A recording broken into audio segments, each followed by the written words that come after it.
اگر انسان کی تخلیق کا مقصد صرف عبادت ہی ہے تو کیا عبادت کے لیے فرشتے کافی نہیں تھے؟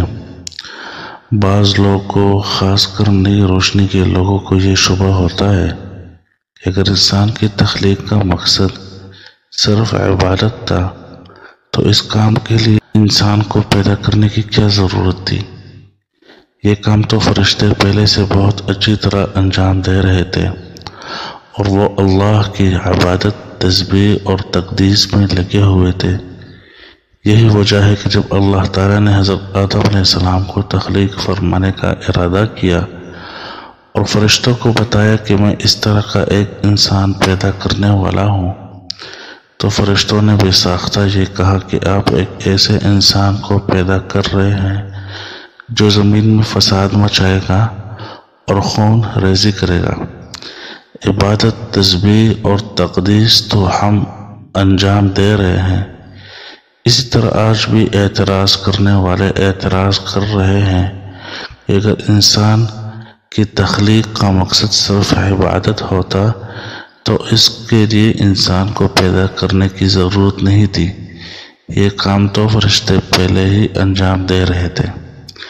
بے شک اللہ تعالیٰ کے فرشتے اللہ تعالیٰ کی عبادت کر رہے تھے، لیکن ان کی عبادت بالکل مختلف نوعیت کی تھی، اور انسان کے سپرد جو عبادت کی گئی وہ بالکل مختلف نوعیت کی تھی، اس لیے کہ فرشتے جو عبادت کر رہے تھے ان کے مزاج میں اس کے خلاف کرنے کا امکان ہی نہیں تھا۔ وہ اگر چاہے کہ عبادت نہ کرے تو ان کے اندر عبادت چھوڑنے کی صلاحیت نہیں۔ اللہ تعالیٰ نے ان کے اندر سے گناہ کرنے کا امکان ہی ختم فرما دیا، اور نہ انہیں بھوک لگتی ہے، نہ ان کو پیاس لگتی ہے، اور نہ ان کے اندر شہوانی تقاضا پیدا ہوتا ہے، حتیٰ کہ ان کے دل میں گناہ کا وسوسہ بھی نہیں گزرتا۔ گناہ کی خواہش اور گناہ پر اقدام تو دور کی بات ہے۔ اس لیے اللہ تعالیٰ نے ان کی عبادت پر کوئی اجر و ثواب بھی نہیں رکھا، کیونکہ اگر فرشتے گناہ نہیں کر رہے ہیں تو اس میں ان کا کوئی کمال نہیں، اور جب کوئی کمال نہیں تو پھر جنت والا اجر و ثواب بھی مرتب نہیں ہوگا۔ مثلا ایک شخص بینائی سے محروم ہے، جس کی وجہ سے ساری عمر اس نے نہ کبھی فلم دیکھی، نہ کبھی ٹی وی دیکھا، اور نہ کبھی غیر محرم پر نگاہ ڈالی۔ بتائیے کہ ان گناہوں کے نہ کرنے میں اس کا کیا کمال ظاہر ہوا؟ اس لیے کہ اس کے اندر ان گناہوں کے کرنے کی صلاحیت ہی نہیں۔ لیکن ایک دوسرا شخص جس کی بینائی بالکل ٹھیک ہے، جو چیز چاہے دیکھ سکتا ہے، لیکن دیکھنے کی صلاحیت موجود ہونے کے باوجود جب کسی غیر محرم کی طرف دیکھنے کا تقاضا دل میں پیدا ہوتا ہے تو وہ فوراً صرف اللہ تعالیٰ کے خوف سے نگاہ نیچے کر لیتا ہے۔ اب بظاہر دونوں گناہ سے بچ رہے ہیں، لیکن دونوں میں زمین آسمان کا فرق ہے۔ پہلا شخص بھی گناہ سے بچ رہا ہے اور دوسرا شخص بھی گناہ سے بچ رہا ہے، لیکن پہلے شخص کا گناہ سے بچنا کوئی کمال نہیں اور دوسرے شخص کا گناہ سے بچنا کمال ہے۔ لہذا اگر ملائکہ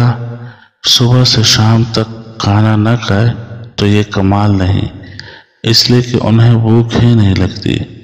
اور انہیں کھانے کی حاجت ہی نہیں، لہذا ان کے نہ کھانے پر کوئی اجر و ثواب بھی نہیں۔ لیکن انسان ان تمام حاجتوں کو لے کر پیدا ہوا ہے،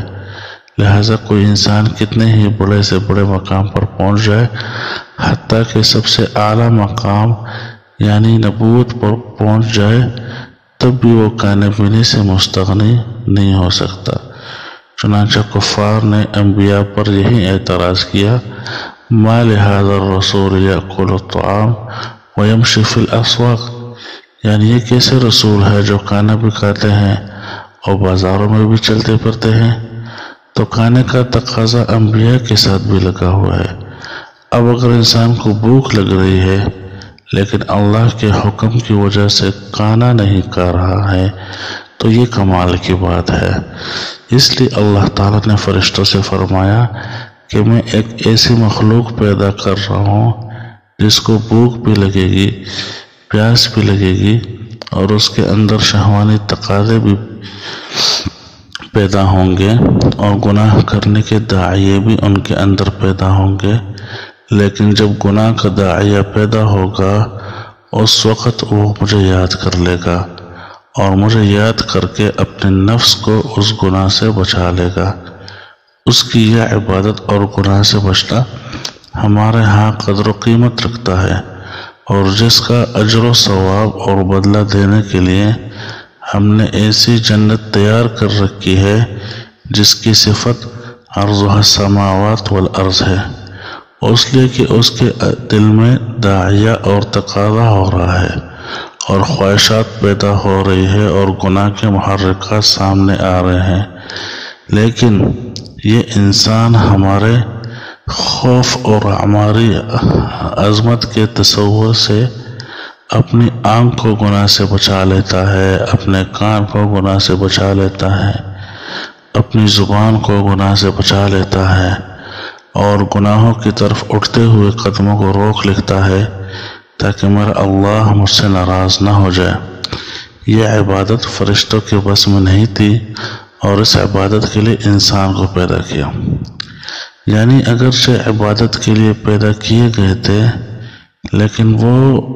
اس طرح پیدا کیے گئے تھے کہ خلقتاً عبادت کرنے پر مجبور تھے، اس لیے کہ ان کی فطرت میں صرف عبادت کا مادہ رکھا گیا تھا۔ عبادت کے علاوہ گناہ اور معصیت اور نافرمانی کا مادہ رکھا ہی نہیں گیا تھا۔ لیکن حضرت انسان اس طرح پیدا کیے گئے کہ ان کے اندر نافرمانی کا مادہ بھی رکھا گیا، گناہ کا مادہ بھی رکھا گیا، اور پھر حکم دیا کہ عبادت کرو۔ اس لیے فرشتوں کے لیے عبادت کرنا آسان تھا، لیکن انسان کے اندر خواہشات ہیں، جذبات ہیں، محرکات ہے، اور ضروریات ہے، اور گناہوں کے دواعی ہے، اور پھر یہ حکم دیا گیا کہ گناہوں کے ان دواعی سے